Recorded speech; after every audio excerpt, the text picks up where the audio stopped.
গোপন তথ্যের ভিত্তিতে জানা যায়, সুন্দরবনের কুখ্যাত ডাকাত ছোট জাহাঙ্গীর বাহিনী খুলনার দাকব থানাধীন বাইনতলা খাল সংলগ্ন এলাকায় অবস্থান করছে।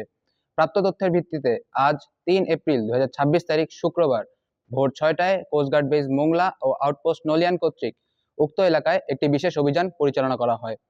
অভিযান চলাকালীন কোস্টগার্ডের উপস্থিতি টের পেয়ে ডাকাতেরা বনের ভেতর পালিয়ে যাওয়ার চেষ্টা করলে আভিযানিক দল কর্তৃক ডাকাতদের ধাওয়া করে দুটি একনলা বন্দুক, ২৩ রাউন্ড তাজা কার্তুজ ও ৫ রাউন্ড তাজা ফাঁকা কার্তুজ, ৫ পিস ইয়াবা ও নগদ ১১০০ টাকা সহ ছোট জাহাঙ্গীর বাহিনীর ২জন সক্রিয় সদস্যকে আটক করে তাদের আস্তানা ধ্বংস করা হয়। আটককৃত ডাকাত মোহাম্মদ সোহাগ হাওলাদার বাগেরহাটের শরণখোলা এবং বাবুল থানা খুলনার পাইকগাছা থানার বাসিন্দা। উভয়ে দীর্ঘদিন যাবৎ ছোট জাহাঙ্গীর বাহিনীর সক্রিয় সদস্য হিসেবে ডাকাতি করে আসছিল। অপরদিকে আরও একটি গোপন তথ্যের ভিত্তিতে জানা যায়, গত ৩১ মার্চ ২০২৬ তারিখ মঙ্গলবার সুন্দরবনের দুর্ধর্ষ ডাকাত জোনাব বাহিনীর সদস্যরা সাতক্ষীরার শ্যামনগর থানাধীন হোগলভরা খাল সংলগ্ন এলাকা হতে একটি নৌকাসহ তিনজন জেলেকে আটক করে জিম্মি করে মুক্তিপণ দাবি করেছে। প্রাপ্ত তথ্যের ভিত্তিতে উক্ত এলাকায় গত ১ এপ্রিল ২০২৬ তারিখ বুধবার সন্ধ্যা ৬টায় কোস্টগার্ড স্টেশন হলদেবুনিয়া ও স্টেশন কৈখালী কর্তৃক উক্ত এলাকায় একটি বিশেষ অভিযান পরিচালনা করা হয়।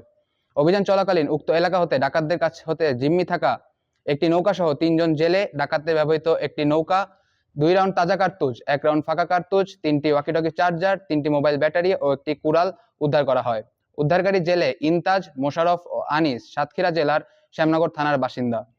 আটককৃত ডাকাত, জব্দকৃত অস্ত্র এবং গোলাবারুদের আইনানুগ ব্যবস্থা এবং উদ্ধারকৃত জেলেদের পরিবারের নিকট হস্তান্তরের কার্যক্রম প্রক্রিয়াধীন রয়েছে।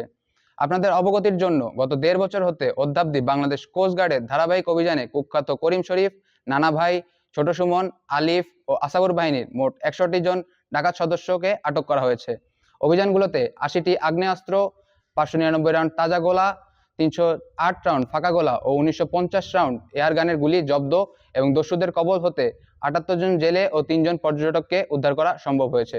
সুন্দরবনকে সম্পূর্ণরূপে দস্যুমুক্ত করতে বাংলাদেশ কোস্টগার্ড ভবিষ্যতেও এ ধরনের অভিযান অব্যাহত রাখবে।